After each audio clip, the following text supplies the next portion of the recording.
Assalamu alaikum wa rahmatullah. Voici la deuxième partie du chapitre 1, l'énergie. À la fin de ce chapitre, vous serez capable de définir un système énergétiquement isolé, définir l'énergie totale d'un système, définir l'énergie interne ou microscopique d'un système, déterminer l'énergie mécanique d'un système. Rappelons-nous tout d'abord le travail effectué par une force constante WF est égal à F scalaire AB qui est égal à F fois AB fois cosinus alpha. Le travail effectué par le poids est mg fois h initial moins h final. Si alpha est entre 0 et 90 degrés, le travail est positif et donc le travail est dit moteur. Si alpha est entre 90 degrés et 180, le travail est négatif et dit résistant. Si alpha est égal à plus ou moins 90 degrés, le travail est nul. La puissance moyenne est donnée par la formule Pm est égal delta W sur delta T et la puissance instantanée est P est égal F scalaire VI où V instantané est égal à F fois V instantané fois cosinus de l'angle entre le vecteur F et le vecteur vitesse instantanée. Que signifie l'énergie? Un corps possède de l'énergie s'il est capable de produire un travail. Autrement dit, l'énergie, c'est du travail en réserve. L'énergie est de symbole E ou W et son unité dans le système international est le joule. Quelles sont les formes d'énergie? L'énergie peut se présenter sous différentes formes comme l'énergie électrique, chimique, thermique, mécanique, nucléaire, rayonnante, etc. Système énergétiquement isolé. Si le système n'échange quelle forme d'énergie, soit énergie thermique, électrique ou etc. avec l'extérieur, le système est dit énergétiquement isolé du monde extérieur. La somme des différentes formes d'énergie appelée énergie totale du système reste constante du début à la fin de n'importe quelle transformation. L'énergie totale E est alors la somme de l'énergie mécanique macroscopique EM et l'énergie interne microscopique E. Commençons par l'énergie interne qui est la somme des énergies potentielles microscopiques EP microscopiques et des énergies cinétiques microscopiques EC microscopiques. L'énergie interne notée E est alors formée de l'énergie potentielle microscopique EP microscopique qui est liée à l'interaction entre les particules d'un système et de l'énergie cinétique microscopique EC microscopique liée à l'agitation thermique des particules d'un système. Passons maintenant à l'énergie mécanique qui est à un instant T la somme des énergies cinétiques et des énergies potentielles. L'énergie potentielle est la somme des énergies potentielles de pesanteur et des énergies potentielles élastiques. Alors, EM est égal EC plus EPP plus EPE. Comme résumé, l'énergie totale est formée de l'énergie interne microscopique E et de l'énergie mécanique macroscopique EM qui est divisée en deux parties, l'énergie cinétique EC et l'énergie potentielle EP formée de l'énergie potentielle de pesanteur EPP et de l'énergie potentielle élastique EPE. L'énergie cinétique est l'énergie que possède un système du fait de son mouvement. Alors, cette énergie est liée à la vitesse d'un système. L'énergie cinétique de translation d'une particule de masse m qui se déplace avec une vitesse v est donnée par EC est égal 1/2 mv au carré. EC est exprimé en joules, m en kilogrammes et v en mètres par seconde. Si la particule est au repos, c'est-à-dire la vitesse est égale à 0, alors EC est égal à 0. Si la particule est en mouvement, v différente que 0, alors EC est positive puisque EC est proportionnel à la masse de la particule qui est toujours positive et au carré de sa vitesse. Pour convertir de grammes en kilogrammes, on multiplie par 10 puissance moins 3 et de kilomètres par heure en mètres par seconde, on divise par 3,6. Maintenant, on considère un système formé de n particules de masse respective M1, M2, etc. et animé par des vitesses V1, V2, etc. Dans ce cas, l'énergie cinétique du système est la somme des énergies cinétiques des particules. Dans le cas d'un système rigide en translation, toutes les particules du système ont la même vitesse, c'est-à-dire E, C du système est égal à n demi V au carré M1 plus M2 plus M3. EC est égal à n demi mv au carré où m est la masse totale du système. Dans le cas d'un système rigide en rotation, les particules du système n'ont pas la même vitesse linéaire v mais ont la même vitesse angulaire θ'.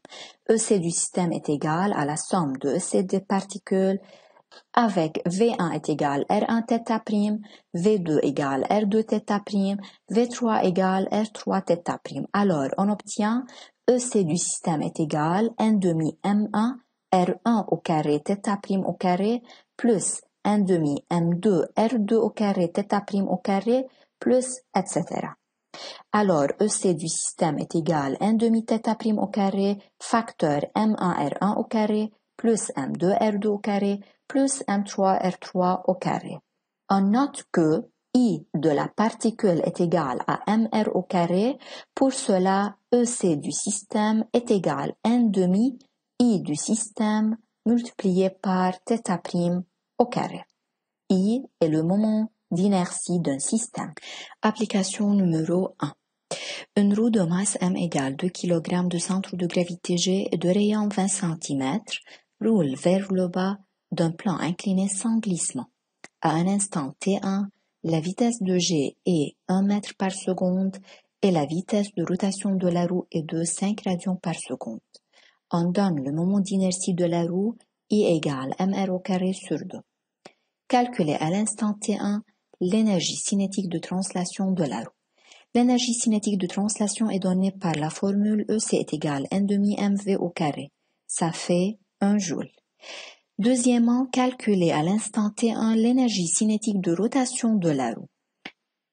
Dans le cas de rotation, l'énergie cinétique est donnée par n demi Iθ' au carré avec I est égal à mr au carré sur 2.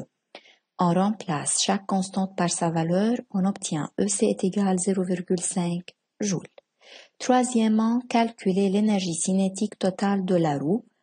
EC total est égal à EC de translation plus EC de rotation, ça fait 1,5 joules. L'énergie potentielle de pesanteur EPP d'un système est proportionnelle à sa masse M et à sa hauteur H à partir du niveau de référence de l'énergie potentielle de pesanteur. EPP est donné par mg fois H. EPP s'exprime en joules, M en kilogrammes et H en mètres. Le niveau de référence de l'énergie potentielle de pesanteur est le plan horizontal dans lequel EPP est égal à 0. On considère une balle de masse M qui se déplace sur une trajectoire curviligne vers le bas du point A vers le point D. On suppose que le niveau horizontal passant par B et D est le niveau de référence de l'énergie potentielle de pesanteur. A se trouve à une hauteur HA au-dessus du niveau de référence et par suite l'énergie potentielle de pesanteur en A est positive. En B et en D, la balle est sur le niveau de référence de l'énergie potentielle de pesanteur, alors EPPB est égal EPPD égale à 0. Tandis que en C, la balle se trouve au-dessous du niveau de référence de l'énergie potentielle de pesanteur et par suite EPPC est négative.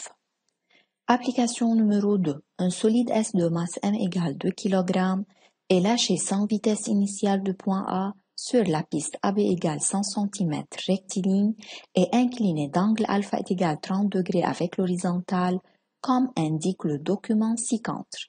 Négligez tous les frottements et prendre G est égal 10 mètres par seconde carré. Premièrement, calculez l'énergie potentielle de pesanteur de S en A. EPPA est égal mgHA avec HA est égal à AB fois sinus alpha puisque HA s'oppose à l'angle alpha. Donc EPPA est égal mg fois AB sinus alpha est égal 2 fois 10 fois 1 mètre fois 0,5 est égal à 10 joules. Deuxièmement, déduire l'énergie mécanique de S en A. L'énergie mécanique est la somme de l'énergie cinétique plus l'énergie potentielle de pesanteur, puisque le solide S est lâché sans vitesse initiale de point A, alors VA est égal à 0 et par suite EC au point A égale à 0, alors EMA est égal EPPA égale 10 joules. Troisièmement, sachant que l'énergie mécanique de S en B est de 10 joules, calculez la vitesse de S en B. L'énergie mécanique de S en B est égale à ECB plus EPPB, avec EPPB est égal à 0 puisque B se trouve sur le niveau de référence de l'énergie potentielle de pesanteur, alors ECB est égal EMB égale 1 demi M VB au carré, ça fait 10 joules, donc on obtient VB au carré est égal 10 et par suite VB égale radical 10 mètres par seconde.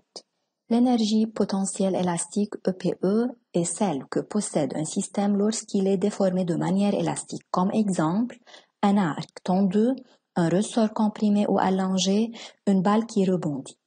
Tenons comme exemple un pendule élastique horizontal formé d'un solide S de masse M et d'un ressort de constante de raideur K et de longueur à vide L0.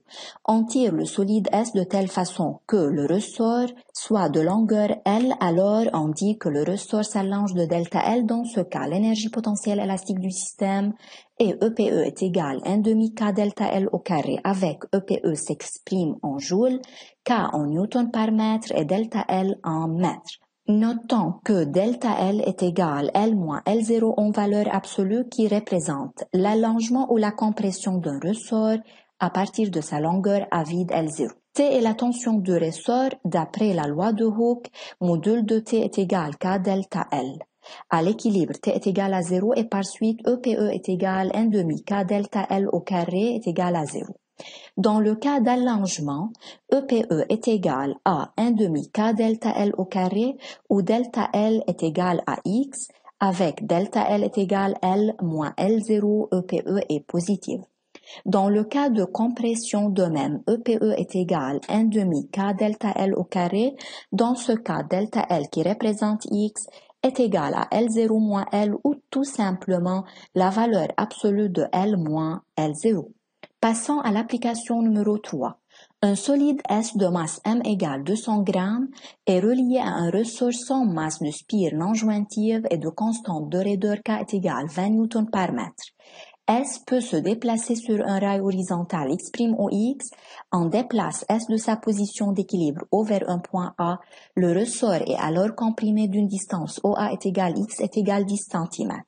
On doit calculer l'énergie mécanique du système à T égale à 0 au point A.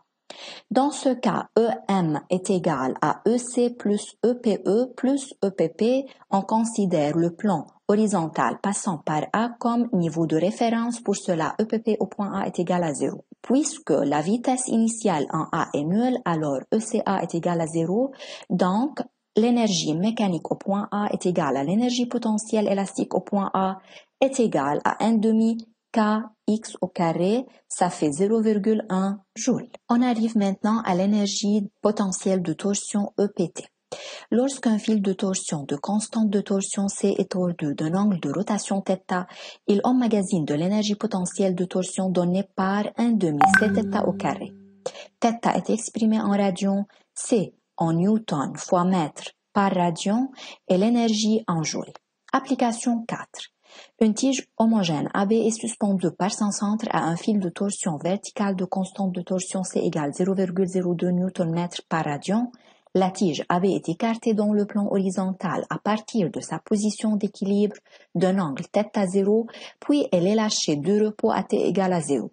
On néglige toutes les forces de frottement et on donne le moment d'inertie de la tige par rapport au fil. I est égal 5 fois 10 à la puissance moins 3 kg fois mètre carré. L'énergie mécanique du système en une position où son abscisse angulaire θ égale 30 degrés durant le mouvement est 0,01 joule.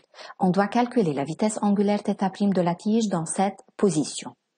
L'énergie mécanique du système est EM est égal EC plus EPP plus EPT. EPP est égal à 0 puisque le niveau horizontal passant par la tige est pris comme niveau de référence. Donc, EM est égal EC plus EPT, ça fait 1 demi I θ' au carré plus 1 demi C θ au carré. On obtient finalement θ' carré est égal 2,904, alors θ' est égal plus ou moins 1,704 radians par seconde, plus si la tige tourne dans le sens positif et moins si la tige tourne dans le sens négatif. Finalement, comme résumé des deux parties précédentes, WF est égal F scalaire AB, la puissance moyenne est égale à delta W sur delta T, travail du poids est égal mgh initial moins h final, puissance instantanée est égale F fois vitesse instantanée fois cosinus de l'angle formé entre le vecteur F et le vecteur vitesse instantanée. Quand on effectue un travail, l'énergie est transférée d'un corps à un autre ou transformée d'une forme à une autre. L'énergie totale est la somme des énergies macroscopiques et microscopiques. E total est égal EM plus E. L'énergie mécanique à tout instant T est la somme des énergies cinétiques et potentielles. EM est égal EP plus EC. L'énergie potentielle est la somme des énergies potentielles de pesanteur plus ou moins mgh et des énergies potentielles élastiques 1/2kx au carré. L'énergie cinétique de translation d'un système de masse m se déplaçant à une vitesse v est donnée par EC est égal 1/2 mv au carré. L'énergie cinétique de rotation est donnée par 1/2 Iθ' au carré et finalement, l'énergie potentielle de torsion est donnée par 1/2 Cθ au carré. C'est la fin de cette partie. Merci pour votre attention.